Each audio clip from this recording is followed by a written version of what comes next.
बच्चों, let's read the question. The question says directions. In the question, two statements are given as statement 1 and statement 2. Mark the correct choice as 1. Both statement 1 and statement 2 are correct. 2. Both statement 1 and statement 2 are incorrect.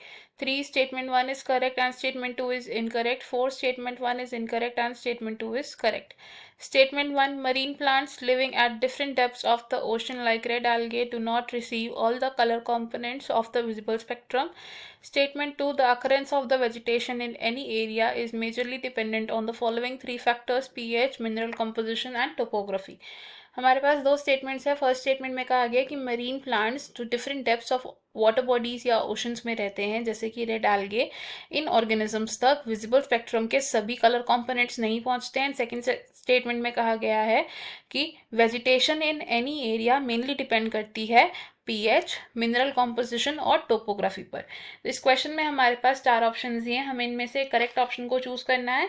की concept की अगर बात करें तो यहाँ हमारा जो की कॉन्सेप्ट यूज हो रहा है that is distribution of organisms.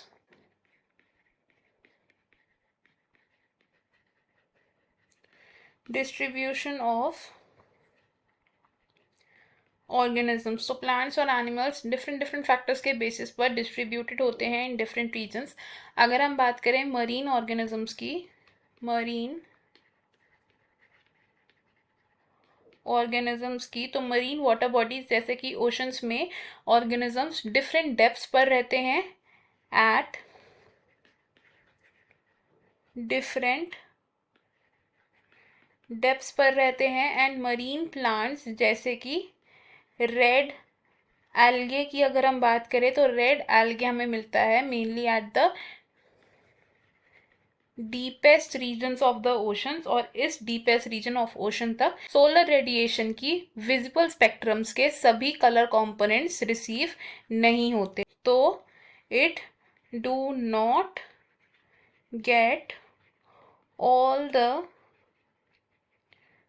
color components of visible spectrum. तो रेड एल्गे तक कौन कौन से कलर्स आ सकते हैं विजिबल स्पेक्ट्रम के? It receives blue and green light mainly. और अगर हम बात करें अब वेजिटेशन डिस्ट्रीब्यूशन की, तो प्लांट्स का डिस्ट्रीब्यूशन या हम बोल सकते हैं जो वेजिटेशन है एक रीजन की, ये किन फैक्टर्स पर डिपेंड करती है? It depends upon the soil characteristics, soil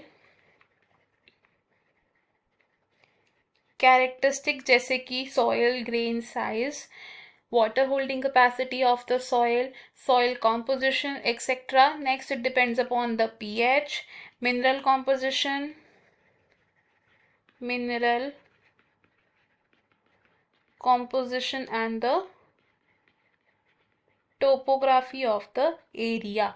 तो हमारे पास जो स्टेटमेंट्स हैं हम इनमें से क्या बोल सकते हैं कि फर्स्ट स्टेटमेंट है हमारी करेक्ट, बिकॉज रेड एल्गी जैसे ऑर्गेनिजम्स जो डीप डेप्थ में रहते हैं ओशन की, वहाँ तक सभी कलर कंपोनेंट्स नहीं आते हैं विजिबल स्पेक्ट्रम के. एंड सेकंड स्टेटमेंट है हमारी रॉन्ग, बिकॉज सिर्फ पीएच, मिनरल कॉम्पोजिशन और टोपोग्राफी सिर्फ यही तीनों फैक्टर्स नहीं हैं जो किसी एरिया की वेजिटेशन को डिटरमाइन करते हैं. तो हमारा जो करेक्ट आंसर है यहाँ पर वो क्या हो जाएगा?